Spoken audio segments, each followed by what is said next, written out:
کہ یا اللہ تیرا شکر ہے تو نے ہمیں حضور کا غلام بنایا ہے۔ یاد رکھیں کہ اپنی روحانی زندگی کو آباد کریں، استغفار پڑھیں، تسبیحات کریں۔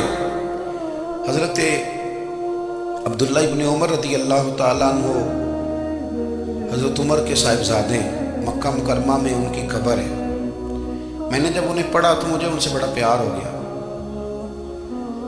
لیکن آپ کو پتہ ہے وہاں جا کے کسی شخص کا مزار تلاش کرنا یا پوچھنا ایک مشکل کام ہوتا ہے۔ تو ایک دفعہ میں مکہ شریف میں حاضر تھا تو ایک گاڑی والا ڈرائیور مجھے کہنے لگا کہ مولانا میں آپ کو جانتا ہوں، مجھے آپ سے محبت ہے، ایک بات بتاؤں آپ کو۔ میں نے کہا بتاؤ۔ کہنے لگے حضرت عبداللہ ابن عمر کی قبر دیکھنی ہے۔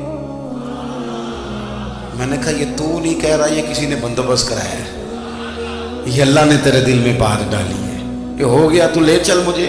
حضرت عبداللہ ابن عمر کو نبی پاک نے فرمایا تھا راجل صالح، یہ نیک بندہ ہے، یہ متقی آدمی۔ حضرت عبداللہ ابن عمر رضی اللہ تعالیٰ عنہ سیدنا فاروق اعظم رضی اللہ تعالیٰ عنہ کے صاحبزادے ہیں، اور ان کی ہمشیرہ سیدہ حفصہ رضی اللہ تعالیٰ عنہ حضور کی زوجہ محترمہ ہے۔ ایک دن اپنی ہمشیرہ سے کہنے لگے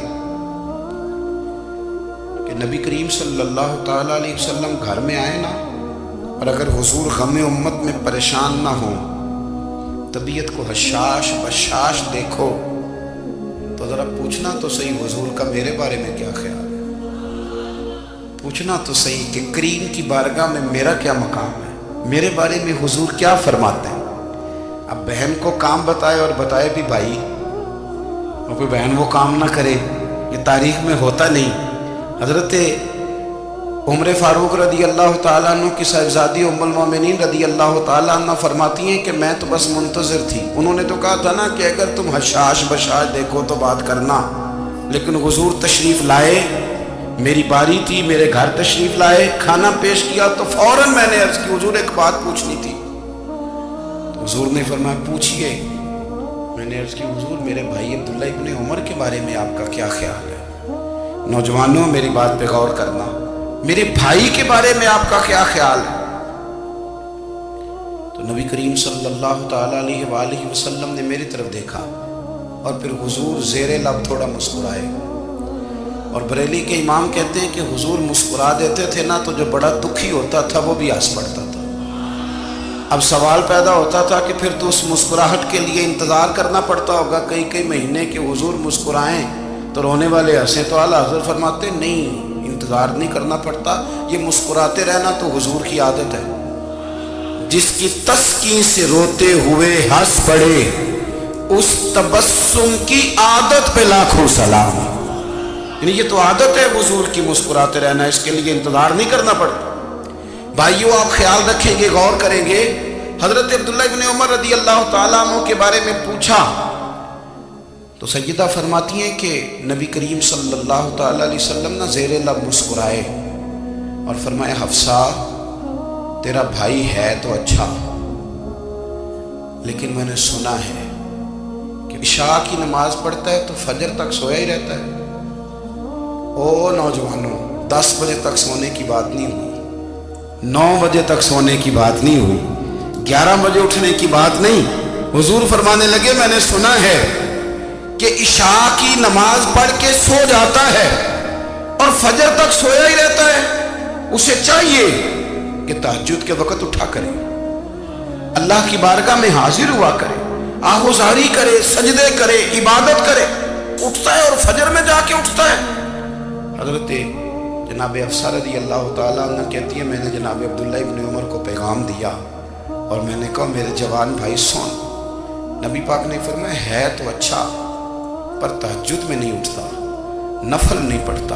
او میری ملت کے جوانوں، مزہ نہیں آ جاتا جب ساری دنیا سوئی ہو، ساری دنیا، اور بستر بھی گرم ہو اور نیند بھی پورا غلبہ کر رہی ہو، اور اچانک گھنٹی بجے دماغ میں، آنکھ کھلے، گھڑی پہ نظر پڑے، 3:30 4 بجے کا پیغام گھڑی بتائے، اور کوئی چڑھتی جوانی والا اٹھ کے وضو کرے، اور جب وہ مصلی کھول کے بچھائے تو مدینے والے محبوب کہتے ہیں کہ ہر نماز پہ رب ثواب دیتا ہے، اور جو اٹھ کے تہجد کی نماز پڑھے اسے دیکھ کے تو رب مسکراتا ہے۔ جو اس کی شان کے لائق ہے، جو اس کی شان کے لائق، وہ مسکراتا ہے، خوش ہوتا ہے کہ میرا بندہ تہجد میں اٹھ گیا، وہ مسکراتا ہے۔ کاش ہماری صبحیں کبھی اپنے مالک کے نام ہو جائیں، کاش کہ صبح حضرت ابو الحسن رحمۃ اللہ تعالیٰ علیہ حضرت معاذ ابن جبل رضی اللہ تعالیٰ عنہ کے پاس بیٹھا کرتے تھے، فرماتے ہیں ان سے جو پیار بڑھا تو پھر میرا مصلی سے بھی بڑھ گیا۔ تابعی ہیں، فرماتے ہیں صحابی رسول سے محبت ہوئی تو ذکر سے بھی ہو گئی، پھر درود شریف سے بھی ہو گئی، محبت ان سے بڑھی تو پھر اللہ نے مسجد کا پیار بھی بڑھا دیا۔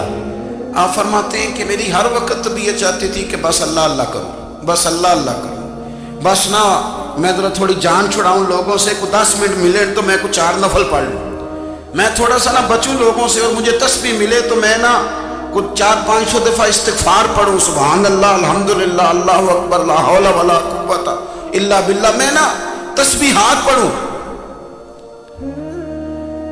فرماتے ہیں کہ بچے تھے گھر میں 6-7، غربت تھی، کام ملتا کوئی نہیں تھا، اور میں کام چور نہیں تھا، کام ڈھونڈتا تھا، پر اللہ کی قدرت کے کام نہیں ملتا تھا۔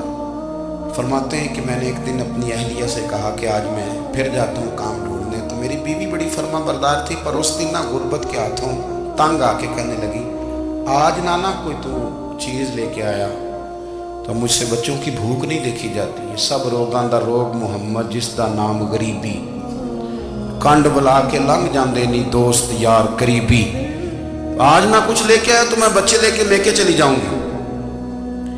شیخ فرماتے ہیں کہ میں بڑا پریشان گھر سے نکلا، پر میں نے صبح سے لے کے زور تک کام ڈھونڈا، کام ملا کوئی نہیں، تو میرے دل میں خیال آیا چلو کام نہیں ملتا تو اللہ اللہ تو کرے نا، چلو بندوں کی مزدوری نہیں ملتی تو رب کریم کی عبادت ہی کرتے ہیں۔ فرماتے ہیں کہ میں نے نا فرات کے پانی سے وضو کیا، نہر کے، شدید دھوپ تھی، ساتھ ریت تھی اور ریت تپ رہی تھی، میں نے اپنا رومال وہیں مصلی کے طور پر بچھا لیا، اور فرماتے ہیں کہ زور سے لے کر عصر تک نماز پڑھی، دھوپ بھی پورے زور پہ، پر میرے سجدے کا ذوق بھی پورے زور پہ۔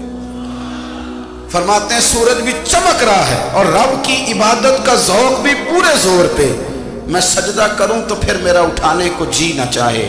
میرے استاد لکھا کرتے تھے، یہ ان کا شعر ہے، وہ کہا کرتے تھے مجھے سوز دے، مجھے ساز دے، اور مجھے نیم شب کا نیاز دے، دم سجدہ خود کو میں توڑ دوں، مجھے ایسا ذوق نماز دے، اور میں تیری بہار کا پھول ہوں، میں کھلا بھی ہوں تو تیرے لیے، مجھے میری شاخ سے توڑ لے، مجھے اپنی زلف کا ناز دے۔ بھائی فرماتے ہیں کہ عصر تک میں نے نفل پڑھے، دل ڈھلنے لگا، عصر کی نماز پڑھی اور میں وہاں سے چلا۔ اب میں جب نکلنے لگا تو دل میں خیال آیا کہ چھوٹی چھوٹی دیواریں ہیں گھر کی، بغیر کچھ لیے جاؤں گا تو بیوی دور سے دیکھے گی تو شور کرے گی کہ پھر خالی ہاتھ آ گیا ہے۔ کہتے میں نے اپنے اسی رومال میں جس پہ میں نے نماز پڑھی تھی نا، رومال میں کی آخی دے پنجابی جی صافہ، کہتے ہیں اسی میں نا میں نے کچھ ریت بھر لی کہ وہ دور سے دیکھے گی تو سمجھے گی کچھ لے کے آیا ہے، چلو جا کے اسے بتا دوں گا کہ آج پھر مزدوری نہیں ملی۔ کہتے ہیں وہ ریت لے کر جب میں گھر میں گیا تو پہلے بیوی دروازے پہ کھڑی ہوتی تھی، پوچھتی تھی خالی ہاتھ آ گئے ہو؟ آج میں نے دیکھا تو ہے ہی کوئی نہیں۔ فرماتے ہیں میں اندر داخل ہوا، سلام لیے، کونے میں میں نے وہ رومال رکھ دیا اور میں نے آواز دی کہ بھلی مانس کہاں ہو؟ تو وہ کہنے لگی آپ منہ ہاتھ دھو لیں، میں روٹی لے کے آئی۔ میں نے کہا روٹی کہاں سے آ گئی؟ یہاں تو کئی دنوں کے فاقے، تو کئی دنوں کی غربت ہے، یہاں تو اس گھر میں تو فقیری ہے۔ فرماتے ہیں کہ وہ روٹی لے کے آئی اور اس وقت کی جو موجودہ نعمتیں تھیں، سمجھ لیں سلاد، اچار، ہر چیز ساتھ لائی۔ میں نے کہا کہ بچے کہاں گئے؟ کہنے لگی وہ کھانا کھا کے کھیلنے گئے، آپ کھانا کھا لیں آ جاتے۔ کھانا اس نے چن دیا۔ میں نے حیرت انگیز لہجے میں ساری نعمتیں اپنے دسترخوان پہ دیکھ کر کے بیوی سے پوچھا یہ کہاں سے آیا کھانا؟ بچوں کو تو نے کہاں سے کھانا کھلایا؟ یہ سارا کچھ کیسا ہے؟ کہنے لگی پتہ نہیں آج آپ کس کریم کی مزدوری کرنے چلے گئے تھے، پتہ نہیں کس کریم کی میرے گھر میں تو اتنی نعمتیں آئی ہیں کہ مجھ سے سنبھالی نہیں جا رہی، اتنا اناج ہے، اتنا گندم ہے، کس کریم کے دروازے آج چلے گئے تھے؟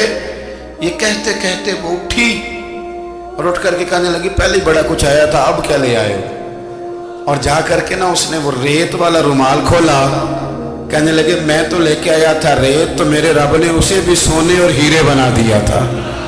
جب آپ کی توجہ اللہ کی جانب، میرے نبی پاک صلی اللہ تعالی علیہ وسلم نے فرمایا ہر چیز اپنے رب سے مانگ، ہر چیز مانگ، ہر چیز مانگ۔ یا رسول اللہ کیا کچھ؟ میرے محبوب نے فرمایا تیرے گھر میں نمک بھی ختم ہو جائے تو وہ بھی اپنے رب سے مانگا کر، تو مانگنا وہ تجھے دے گا، تو اس کی بارگاہ میں کشکول طلب دراز تو کرنا۔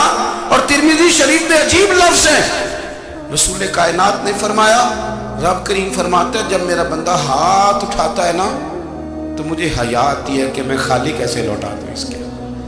اتنے بڑے بادشاہ کی بارگاہ میں دعا کی بڑی طاقت ہے۔ میرے نبی پاک نے فرمایا دعا مومن کا ہتھیار ہے، دعا مومن کا، دعا مومن کا۔ حضور نے فرمایا تقدیر کو سوائے دعا کے کوئی چیز نہیں بدل سکتی۔ دعا مومن کا ہتھیار ہے، یہ کافر کے پاس کوئی نہیں، یہ ہتھیار ہے مومن کا۔ اللہ کرے آپ کو سمجھ آئے، پھر سنیں، کئی بار کہہ چکا ہوں یہ ہتھیار ہے۔ کافر کے مقابلے میں جو تیرے پاس سب سے بڑا ہتھیار ہے وہ دعا ہے۔ دعائیں کرانی چھوڑ دی، کرنی چھوڑ دی، لینی چھوڑ دی۔ حضرت سیدنا انس بن مالک رضی اللہ تعالیٰ عنہ فرمایا کرتے تھے میں نے وہ رنگ دیکھا ہے جب حضور دعا مانگتے تھے اور حضور کی مقدس آنکھوں میں آنسو بھی ساتھ ہی بہا کرتے تھے، میں نے وہ انداز دیکھا۔ بھائی اپنا مصلی کا، عبادت کا، وظائف کا، اللہ اللہ کا سلسلہ اس کو مضبوط کریں، اپنی دعاؤں کے تعلق کو مضبوط کریں۔ دعائیں بڑے انقلاب برپا کر دیتی ہیں۔